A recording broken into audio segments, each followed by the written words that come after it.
Ante todo, muchísimas gracias a Unimayor por invitar al Instituto Humboldt. La directora Brigitte Baptiste se disculpa por no poder estar acá, pero pues manifiesta todo el agradecimiento por tenernos en cuenta en un evento de arquitectura y diseño, porque normalmente a las conferencias que vamos sobre biodiversidad y servicios ecosistémicos urbanos siempre preguntamos dónde están los que diseñan la ciudad, que son los arquitectos y los diseñadores, y nunca hay pues comitiva, porque todos son biólogos, ecólogos, y rara vez podemos tener espacios como tan explícitamente para que nos encontremos con los que diseñan la ciudad.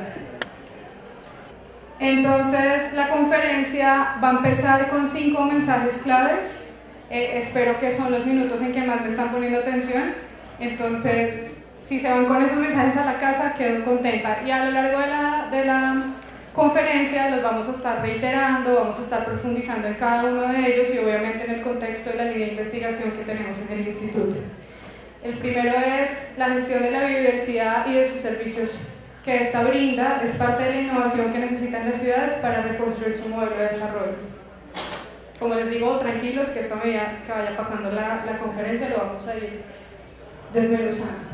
Segundo, la biodiversidad se encuentra en todas partes, incluso en las ciudades. Todos los tipos de naturaleza, incluyendo la naturaleza construida, son fuente directa de bienestar. ¿Qué pasa? Tradicionalmente, y esto pues responde que es una línea de investigación muy nueva, emergente en el instituto, no tenemos más de 2 años, somos el Instituto Nacional de Biodiversidad, en donde pues el músculo investigativo principal ha estado enfocado a temas de áreas protegidas, de zonas de reserva, listado de especies amenazadas, pero realmente desde la biodiversidad hablar del tema urbano pues es bastante nuevo, y no solo en Colombia ni en Latinoamérica, sino en el mundo. Pero la biodiversidad no solo está en los parques nacionales naturales, la biodiversidad está en todas partes. Y así sea construida, es fuente directa de bienestar. Tuvimos la oportunidad de estar en el Foro Urbano Mundial, que fue la 7ª edición, organizado por ONU Habitat en Medellín en abril de este año. Y pues tuvimos la oportunidad de estar con una serie de eventos académicos y divulgación científica pues, de nuestra investigación. Y en redes sociales la gente nos decía, bueno, mi biodiversidad urbana es esta. Entonces, en Barranquilla lo asociaron a un tema de seguridad alimentaria y mercados campesinos. Lo que vemos arriba es una ciudad en Israel, un paisaje totalmente diferente al nuestro, pero pues esa es su biodiversidad urbana. Lástima que no tenemos un poco más de brillo para que vean. Abajo están unos chicos muy inspiradores en Medellín, en donde se fueron a uno de los cerros tutelares, que son una de las áreas protegidas urbanas que tiene la ciudad, y se tomaron una foto con el paisaje urbano y el paisaje pues, que ven aquí, que es el del Cerro Volador, y dijeron, bueno, esta es nuestra biodiversidad urbana, pero también incluyéndose ellos dentro de esa biodiversidad urbana. Acá tenemos en Brasilia unos árboles en los separadores viales que nos mandaron, pues como era un foro mundial, pues había gente que nos mandaba su percepción de diferentes ciudades. Eso es en Argentina, jardines colgantes, eso también la gente lo entiende como biodiversidad urbana. Y una iguana espectacular en Barranquilla, es esa foto. Estos son los mensajes y nos compartieron muchos más en las redes. Tercer mensaje, los humedales, bosques, parques, techos verdes, jardines y otros elementos que conforman lo verde en las ciudades aportan a la formación de un entorno con mayor capacidad de resistir los impactos del cambio ambiental global, o sea, lo que diríamos como un territorio adaptativo. Esto puede sonar muy obvio, pero cuando no lo dicen, como que algo nos queda calando en la mente, y es que en un país megadiverso, Colombia representa o alberga el 14% de la biodiversidad del planeta. En un país megadiverso contamos con una gran diversidad de sistemas urbanos. Justamente no es lo mismo hablar de sostenibilidad urbana en una ciudad como Manizales, justamente por su geografía y por cómo la sociedad construyó su territorio, hablar de sostenibilidad urbana en una región de una ciudad en la Orinoquia, o por ejemplo la iniciativa de jardines comestibles que está haciendo Leticia en el Amazonas. Entonces son conceptos que se aplican absolutamente diferente precisamente por los contextos y por esa piel del país, su geografía, lo que implica estar en una región montañosa, lo que implica estar en una sabana inundable como la Orinoquia. Entonces, para que tengan en cuenta que tenemos varios significados de sostenibilidad urbana. Tenemos complejos socioecológicos urbanos de diferente naturaleza. Esto era lo que estábamos ahorita mencionando, en gradiente de montaña, en gradientes fluviales, fluviolacustres, altaicos. Entonces, ¿cómo se configuran nuestras ciudades? Pues es justamente tenemos que leer cómo es esa piel, cómo están ubicadas, dónde está Popayán, cómo es el lugar donde está sentada Popayán, cómo es ese territorio y cómo es ese territorio a un nivel regional. No puse la región andina, pues porque la región andina en Colombia ya está, pues nuestro sistema de ciudades por razones históricas y tendenciales se ha concentrado en la región andina y después está sobrediagnosticada, entonces quise traer como reflexiones muy breves de otras regiones del país: Amazonas, Caribe, Orinoquia, Pacífico. Entonces, cuando aquí el secretario de Planeación le dice a uno, bueno, el Chocó es como la forma de un frijol atravesado por el río Atrato, y eso en términos de planeación urbana, ¿qué significa? ¿Cuántos resguardos indígenas hay en un lugar como Chocó?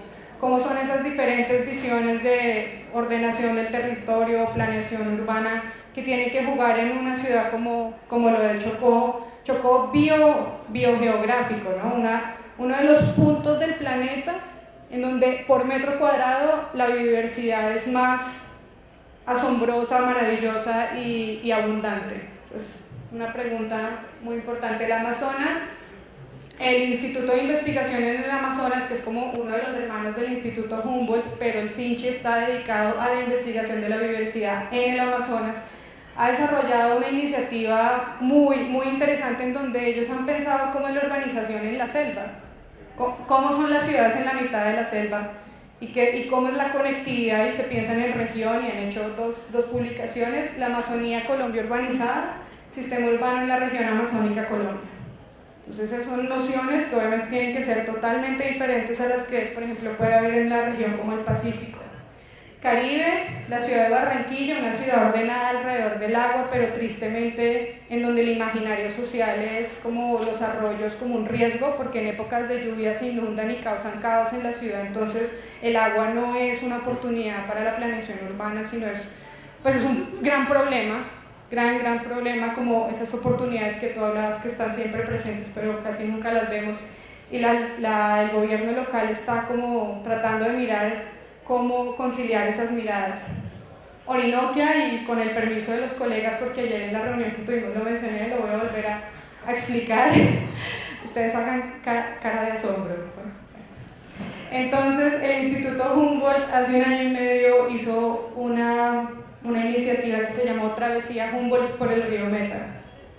Tuve la oportunidad de participar como en el grupo de los investigadores que fuimos, y lo que queríamos era ir a la Orinoquia para tratar de conocer las transformaciones del territorio en el territorio, pero por medio de lo que la gente nos contaba, por medio de lo que la gente que vivía ahí nos contaba. Entonces cada investigador iba con su eje de trabajo, yo iba desde las transformaciones urbanas, pero pues obviamente todos nos terminábamos encontrando. ¿Qué pasa con la Orinoquia? Y te lo cuento pues para que tengas un contexto de nuestro país.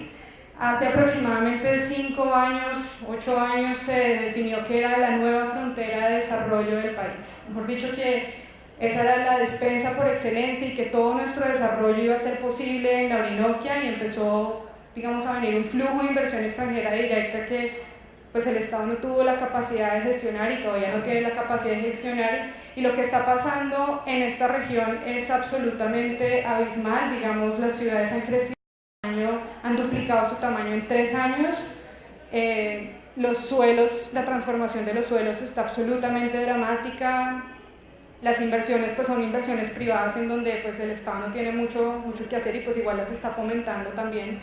Entonces son ciudades nuevas, son ciudades que amanecen de un pueblo, amanecen siendo ciudad el otro día, con todo lo que ello implica, las funciones urbanas totalmente disparadas, el precio del suelo, la contaminación de los cuerpos de agua que solían ser imaginarios en los jóvenes de las ciudades, que nos decían, no, es que cuando yo era pequeño me venía a bañar a este caño porque era cristalino, pero ahora uno ve el caño. ¿Qué es este caño? No, lástima que no se alcanza a ver el color. Pues el paisaje alrededor es espectacular, y ustedes si vieran esto azul pues sonreirían, pero realmente eso está negro, y es porque justamente llegan todos los químicos de las plantaciones de palma y pues de todas las actividades extractivas que se están haciendo, y pues ya es un cuerpo de agua totalmente inviable dentro de la ciudad. Entonces la transformación, estos son el eje, este es el río Meta, eso fue un sobrevuelo que hicimos, este es uno de los ejes de crecimiento de Orocue, todas las vías las están pavimentando y solo hay bicicletas y motos hoy en día, pero todas las vías están siendo pavimentadas porque llegó un boom petrolero y con eso pues muchísimos recursos a los municipios. Quinto, en las ciudades se están tomando las decisiones críticas para el desarrollo humano y la equidad social. ¿Cuáles son los referentes ambientales de los tomadores de decisiones? ¿Son virtuales, son abstractos o son directos? Las ciudades concentran pues una capacidad para la toma de decisión indudable y ahorita están siendo actores globales, casi que saltando un nivel nacional porque pues tienen mucha injerencia, pueden conseguir recursos muy fácil, pero realmente nosotros somos un país también, no somos un país también, somos un país rural, pero estas grandes decisiones de nuestro bienestar se están tomando en ciudades donde los referentes ecológicos pues, o ambientales no están, no sabemos si están tan presentes o tan explícitos en relación con nuestro bienestar, o sea, en la relación que tienen con nuestro bienestar. Entonces es una pregunta pues importante. Estos son algunos mensajes del Foro Urbano Mundial. En la charla Stiglitz pues hablaba de que si el problema solo se solucionaba con vivienda o necesitamos realmente hacer espacios muchísimo más incluyentes para la gente, digamos, él lo que decía era tenemos que ya superar el concepto de una ciudad vivible, o sea, tenemos que ir un poco más allá sobre ya oportunidades reales para todos los que estamos en la ciudad. En las ciudades es donde la batalla por el desarrollo sostenible será ganada o perdida, y acá tenían una pancarta en el foro que decía los paradigmas o pues los principios para un nuevo paradigma urbano. Entonces uno los lee y cada quien juzgará si estamos reflejados como en estos principios o si entendemos por esas cosas, no sé, aproximaciones totalmente diferentes. Corolario, tal vez en Colombia no necesitamos ser un país sosteniblemente urbano, sino un mejor país urbano-rural. Esto es, indudablemente cuando hablamos de las ciudades, tenemos que hablar de la relación de las ciudades con el campo, cómo es la ruralidad de Popayán, cómo son las dinámicas, cómo son los flujos, cómo son los ecosistemas que rodean la ciudad, qué tipo de servicios proveen, de dónde viene el agua, todas esas preguntas que nos hacen pensar también que la ciudad hacia afuera.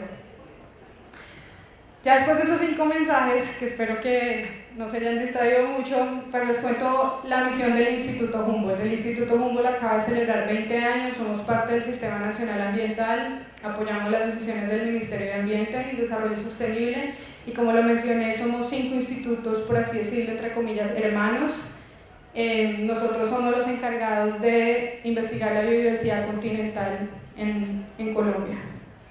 Nuestra misión es promover la investigación que contribuya al conocimiento de la biodiversidad y promueva el bienestar y desarrollo de la población colombiana. Bastante complejo, si oímos nuestra primera charla de hoy. Tenemos unos marcos pues, de acción, como les dije, pues, lineamientos que tenemos que seguir. De las principales prioridades o necesidades del Ministerio de Ambiente, pues obviamente tenemos que generar conocimiento que apoye esos temas críticos de decisión como los páramos, minería, bosques, deforestación, en fin.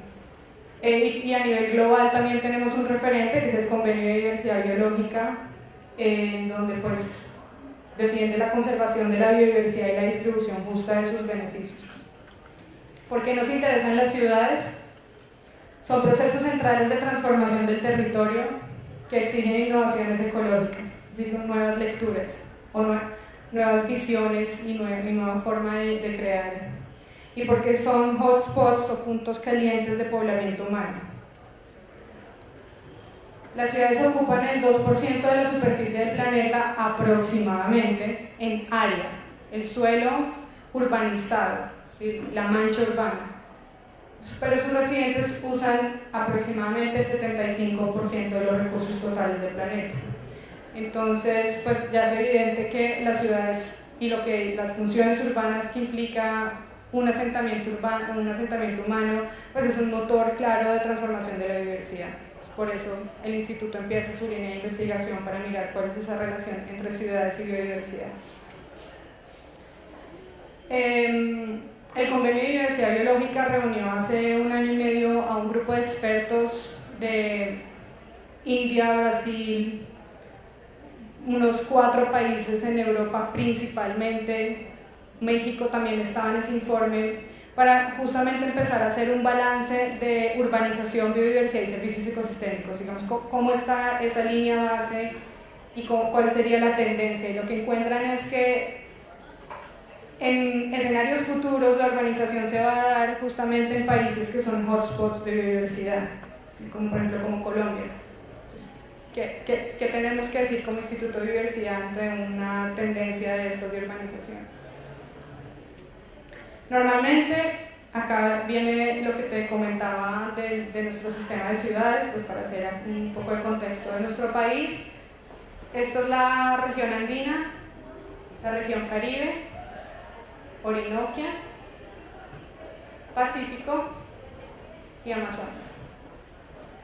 Históricamente nuestro sistema de ciudades se ha concentrado en la región andina y Caribe, pero muchas veces cuando vemos el sistema de ciudades lo vemos en blanco. No le vemos los colores, ni le vemos los relieves, ni le vemos esa piel. Y casi nunca nos lo muestran sobre qué ecosistemas está sentado nuestro sistema de ciudades. ¿Qué tasa de deforestación, cómo está la provisión de agua, cuál es el riesgo, las tasas de riesgo por inundaciones o deslizamiento, dónde están realmente asentadas las ciudades. También nos interesan las ciudades porque, como lo decíamos en el segundo mensaje, pues todo tipo de naturaleza, así sea en sus diferentes grados de intervención antrópica, es fuente directa de bienestar. Es porque la biodiversidad permite que los ecosistemas tengan unas funciones pues, ecológicas específicas, y esas funciones brindan unos servicios, se convierten en servicios cuando yo los uso, y son lo que llamamos los servicios ecosistémicos. Más o menos es un desarrollo conceptual que empezó en el 2005 por la evaluación de ecosistemas del Millennium Ecosystem Assessment, y conceptualizaron esto porque ellos querían mirar cómo conectar la biodiversidad con el bienestar humano, o sea, cómo dar ese salto como biodiversidad como fuente directa de bienestar, y es a través de los servicios que nos prestan los ecosistemas. La provisión de alimentos, la polinización, la dispersión de semillas justamente para que nuestros sistemas pues, agrícolas pues, puedan producir los alimentos, filtración y regulación hídrica en el suelo, o sea, crear superficies con capacidad de absorción de regulación hídrica, regulación de temperatura. Vemos muchos espacios públicos duros, grises, y eso crea islas de calor en las ciudades. Pues la biodiversidad también puede ser una forma de, digamos, regular esta temperatura en la ciudad, reducción del ruido, purificación del aire, moderación de eventos extremos, gestión de residuos, pueden filtrar nutrientes en el suelo, regulación global climática. Estos son muy importantes y estos son muy interesantes, sobre todo en un contexto como las ciudades, en donde los servicios ecosistémicos en las ciudades son los más usados, porque es donde más gente hay. Claramente estos servicios pues también están en las áreas rurales, pero la densidad poblacional no es la misma. Entonces son los que en las ciudades es donde más se usan estos servicios ecosistémicos. Y estos son interesantes, lo digo, porque en una ciudad, cuando nos encontramos tantas personas reunidas, casi que uno pensaría que lo que prima son los servicios culturales. Los otros no son tan explícitos para nosotros, es difícil. Como servicios como recreación, desarrollo cognitivo, valores estéticos, hábitat para la biodiversidad. Digamos que en una ciudad, casi que cuando estamos con expertos hablando de cómo valorar los servicios ecosistémicos en entornos urbanos, decimos, bueno, un parque urbano. Un parque urbano lo clasifico en regulación de temperatura, o en recreación y desarrollo cognitivo. Socialmente estaría mucho más acá. Es difícil que esto se perciba, pero no, eso es un tema para profundizar, pero estos son los servicios ecosistémicos urbanos, de los que principalmente se prestan en las ciudades.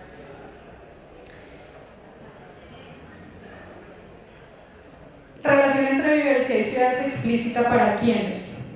Nuestra investigación parte de un supuesto de que tal vez es muy sencillo entender la relación entre biodiversidad y ciudades, pero no. Lo que encontramos en una encuesta bastante espontánea y folclórica en el Foro Urbano Mundial era que la gente, cuando le preguntábamos por biodiversidad urbana, pues uno no la relacionaba que estaba en la ciudad, siempre nos decía, no, pero es que eso está muy lejos, no alcanzo a traer la foto, me toca irme hoy para regresar mañana, y nosotros le decíamos, no, es que la biodiversidad urbana también está aquí, o sea, son los árboles, son los senderos, los parques, los corredores, pero la noción de biodiversidad no está en las ciudades, no está en el imaginario de las personas.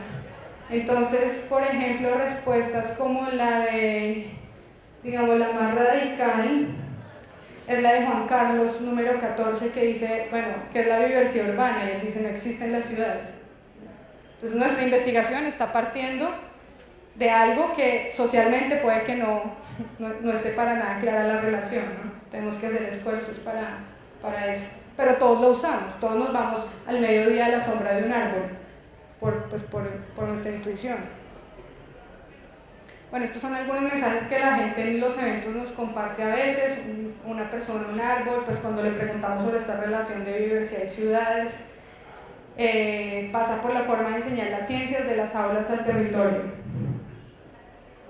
Nuestra investigación, a finales del 2011 empezamos a reunir actores de diferentes ciudades, más o menos 5 ciudades, diferentes tipos de actores, no solo el gobierno local, sino también en lo posible si podíamos vincular un instituto de investigación o algún instituto que estuviera promoviendo la divulgación social de la ciencia, pues era más.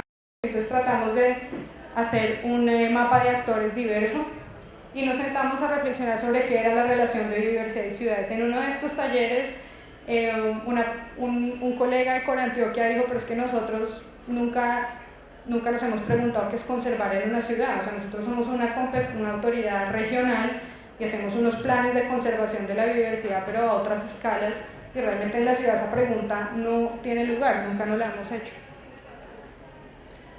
¿Cómo integrar el antejardín de una casa con el funcionamiento de la cuenca del río Medellín? Esta fue una pregunta que hicimos en el Foro Urbano Mundial en una de las presentaciones, y por eso la presentación se llama El paisaje a la maceta, porque es una red ecológica la que necesitaríamos primero identificar, segundo reconstruir o reconectar en las ciudades para crear paisajes regionales. Y pues la investigación naturalmente en su marco conceptual tiene un tema de multiescalaridad, que es lo que les estaba diciendo. La biodiversidad se expresa de manera diferenciada según la escala que uno se aproxime, y pues no solo la biodiversidad, porque pues todos los fenómenos sociales, ambientales, lo que a nivel local se puede estar secando, a nivel regional y nacional puede que no. Entonces hay preguntas de investigación diferentes según la escala de aproximación. A nivel nacional, con los grandes formuladores de política de vivienda y desarrollo urbano en el país, ¿qué tiene que decir la biodiversidad? Entonces estábamos con el Ministerio de Vivienda, y el Ministerio de Vivienda nos decía, bueno, a nosotros nos interesa esa visión, pero díganos concretamente en nuestros planes y políticas qué criterios de diversidad tenemos que incorporar. Y ahí pues estamos en esa misión de generar ese conocimiento, pero acá las preguntas son diferentes, son, digamos, como para recomendaciones de política de poblamiento, en fin. Pasamos por una escala regional y después a una escala local, en donde, por ejemplo, estrategias como el ecurbanismo que ahorita nos estaba explicando Cecilia, estas redes ecológicas que hablábamos que después se conectan en un contexto regional, ojalá así sea, pues obviamente hay estrategias diferenciadas para cada escala. Normalmente la conservación de la biodiversidad es conservar, que las especies nuestras no se desaparezcan. Nuestra nueva política de biodiversidad que adoptamos en el 2012 habla de conservación como 4 estrategias, y por todas estas 4 entendemos conservación de la biodiversidad. Puede ser preservación de especies o de hábitats, puede ser restauración ecológica, que un tema en las ciudades es apasionante, uso sostenible de la biodiversidad también, porque en temas como seguridad alimentaria, la especie que yo no me como es una especie que desaparece, entonces uno también usa la biodiversidad y la tiene que usar, pero sosteniblemente. Y la generación de información y conocimiento también es contemplada dentro de la política como una de las formas de conservar la biodiversidad. Y yo tengo diferentes escalas. Ahora, no todo va a servir para cada territorio. Uno tendría que preguntarse qué tipo de estrategias son las más apropiadas para un tema de conservación de la biodiversidad, por ejemplo, en un contexto como el de Popayán. Seguro necesitamos enfocarnos más a restauración o más en generación de información porque no tenemos como una línea base, o seguro más desde un tema de seguridad alimentaria y uso sostenible de la biodiversidad con un enfoque urbano. Entonces seguro cada ciudad va a tener la necesidad de hacer estrategias, como un grupo de estrategias diferentes, porque pues no vamos a poder hacerlo todo, en todas las escalas. Ese es como un degradé de lo verde a lo gris. Generalmente pues vemos separado, pero hay que empezar a integrar esas miradas. Lo gris generalmente presta una función explícita, o sea, la función social es más explícita, y la función ecológica es más explícita, por ejemplo, en un parque natural nacional, pero hasta lo más chiquito de lo verde que hay aquí también presta una función ecológica.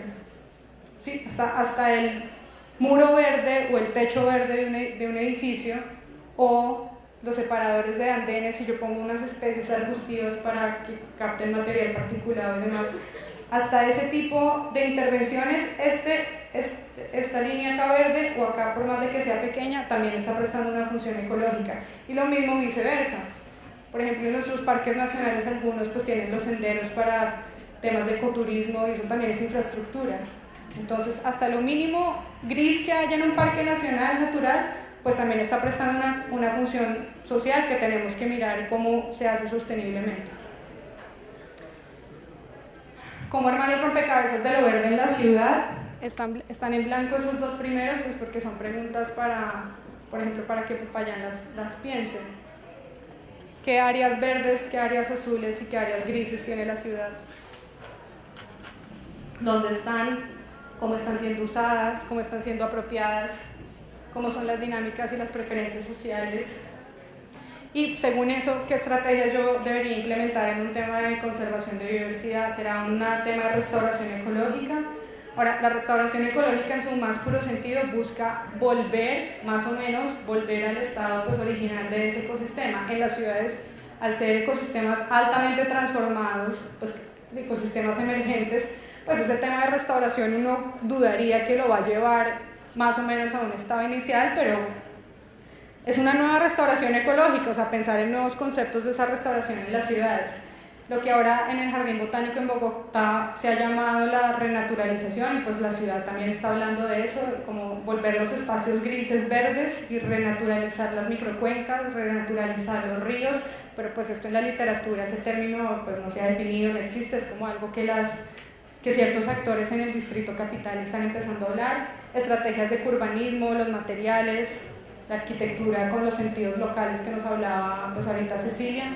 Otras, todas, pues puede ser. No sabemos qué tipo de estrategias porque tendríamos que primero identificar estas preguntas. ¿Qué tipo de ciudad queremos ser?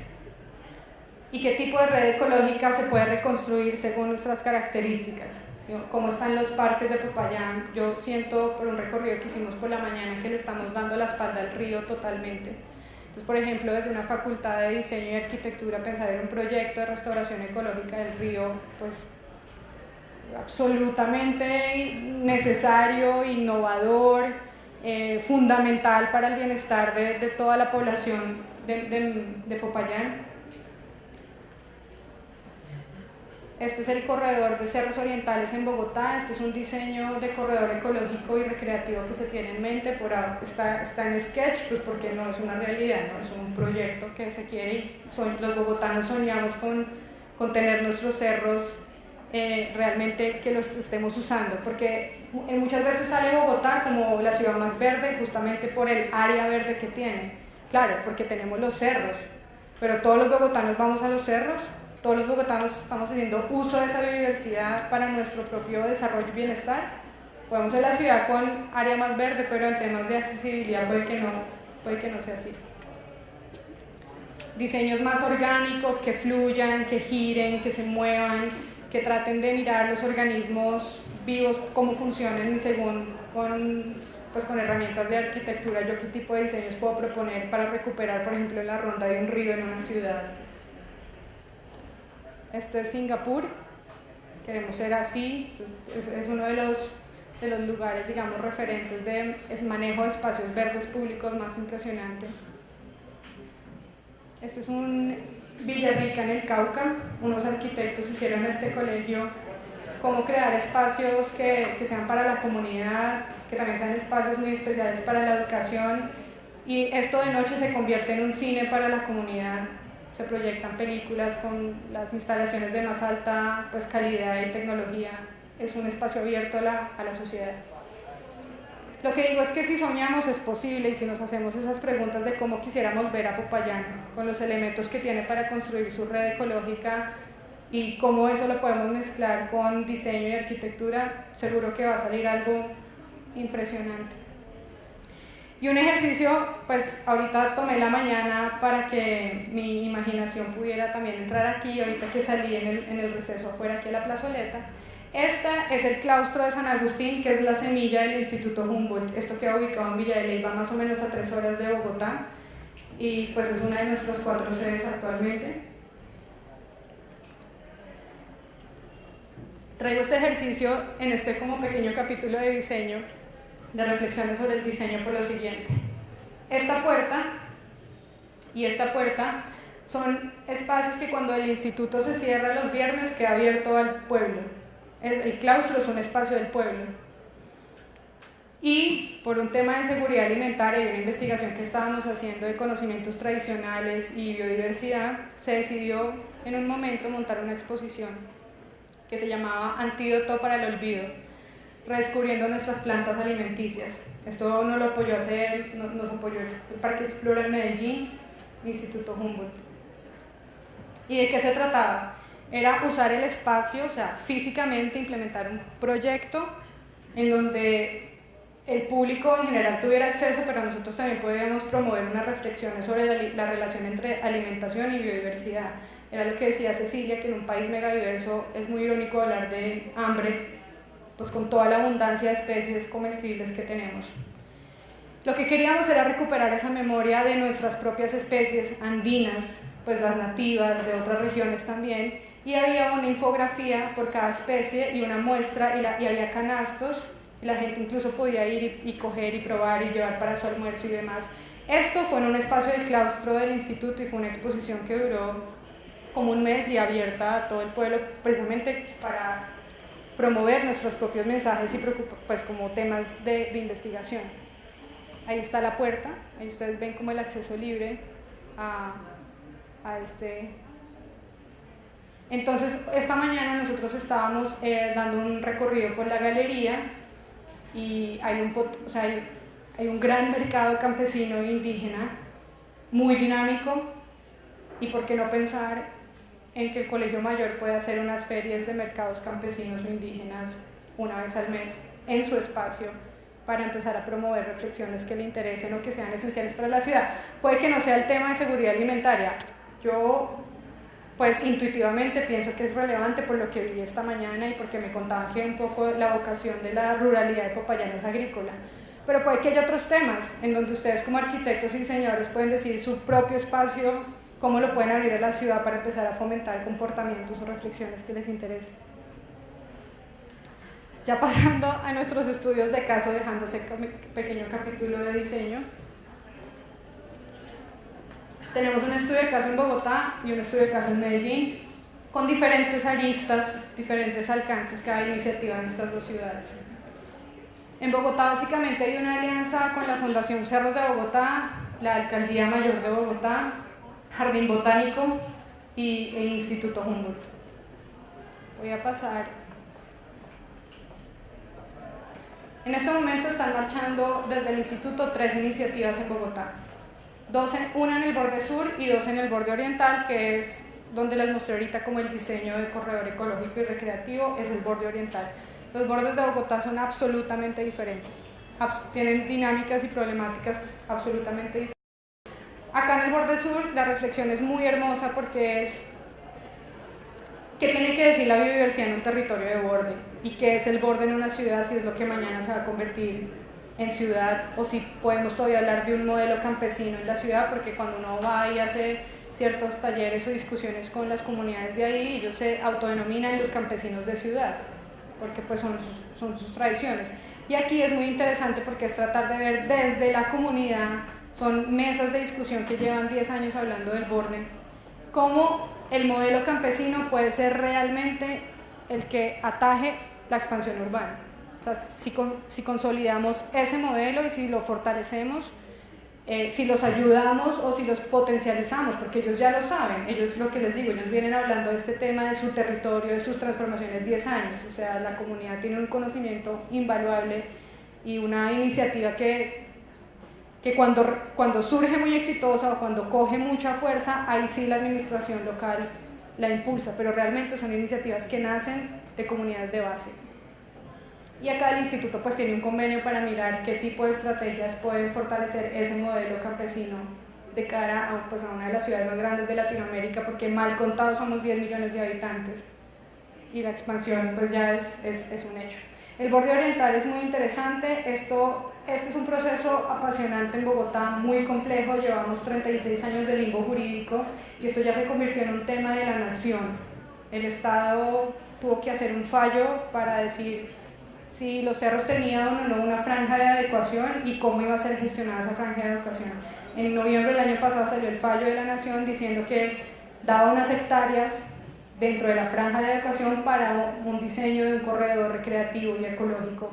Pero estos cerros atraviesan todo Bogotá y en cada corte obviamente son dinámicas totalmente diferentes. Uno acá puede tener invasión informal de estratos socioeconómicos 0 y 1 y acá invasión informal de estratos 6 y 7 y 8, pues todos estamos invadiendo los cerros. Entonces es un ícono de la ciudad, es un ícono indudable de la ciudad y ahí estamos desarrollando 2 proyectos piloto de restauración ecológica en el predio Horizontes y los invito cuando vayan a Bogotá, el instituto acaba de abrir su sede en los cerros orientales y pues es una sede que trata de ser fiel a donde está ubicada. Entonces estamos haciendo recuperación de quebradas, huertas urbanas y demás. Y acá, bueno, esto se relaciona, es el mismo. ¿Ya tienen hambre? Son las 12:36, pero no demorarme mucho, además también para las preguntas. En Medellín hicimos un convenio con las entidades que ustedes ven abajo para una estrategia de gestión integral de la biodiversidad y servicios ecosistémicos. Como les comenté, el país adoptó una nueva política de biodiversidad en el 2012 que actualizó la que teníamos en el 96 con un enfoque pues, más integral, con unos lineamientos innovadores que estaban, digamos, en el mundo académico global por ahí andando y pues la política actualiza incorporando sus lineamientos y Medellín dice nosotros queremos ser los primeros a escala local y en un contexto urbano que implementemos la política nacional con esos nuevos lineamientos pero para nuestro contexto. Hicimos este convenio, se hallaron pues unos resultados, pues fue un trabajo muy amplio, pues a pesar de que fueron solo 10 meses los resultados técnicos pues fueron profundos. Se identificaron usos de diversidad en Medellín, identificados con base en información técnica, experta y con base en conocimiento local. No se fue a campo a recoger información de la biodiversidad, sino con lo que Medellín ya tenía en su acervo pues, de conocimiento de información. Se trató de identificar esos usos que la gente hace de su diversidad en Medellín. Se identificaron 12 servicios ecosistémicos prioritarios para Medellín. Se propuso tanto una agenda de gestión para esos servicios como una agenda de investigación. Digamos, las universidades cómo podían profundizar en un tema de servicios ecosistémicos urbanos de su ciudad y que se lo apropien. Por ejemplo, qué hay regulación microclimática en Medellín, cómo están los espacios verdes, qué tipo de condiciones proveen, si están fragmentados, si realmente posibilitan como la conformación de una red. Este fue interesante porque se hicieron lecturas cruzadas entre biodiversidad, oferta de servicios ecosistémicos en Medellín y calidad de vida. ¿Dónde está la biodiversidad más rica de Medellín y cómo está viviendo la gente? O sea, cómo es la calidad de vida de la gente que vive en esos lugares de esa biodiversidad. Se empezaron a cruzar como con bienestar. y una propuesta de plan de acción para implementar una estrategia de gestión integral para el municipio. Pues estas son algunas espacialidades que se encontraron, pues, resultado de traslapar muchos instrumentos de gestión como el Plan Maestro de Espacios Verdes y demás, y se identificaron las áreas en Medellín en donde hay más potencial para regulación hídrica, regulación microclimática, provisión de alimentos, de dónde viene la comida de Medellín, y pues la idea es que esto sirva de insumo para la toma de decisiones, para la planificación de la ciudad. Por comunas, cómo están viviendo las personas según y qué tipo de diversidad tienen en sus comunas. Y ahorita estamos desarrollando el perfil de proyecto de también un tema de borde en Medellín que se llama Eco Medellín. Esto está en fase pura de formulación y lo que se quiere es generar un hábitat adecuado para situaciones específicas de borde urbano-rural. Bueno, ustedes pueden leer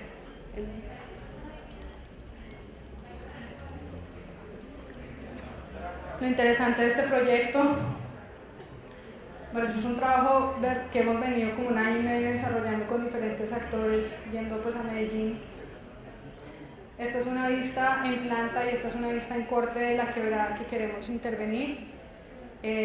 Lo amarillo pues son asentamientos humanos y acá se ve la quebrada en diferentes tramos recibiendo diferentes tipos de presiones urbanas.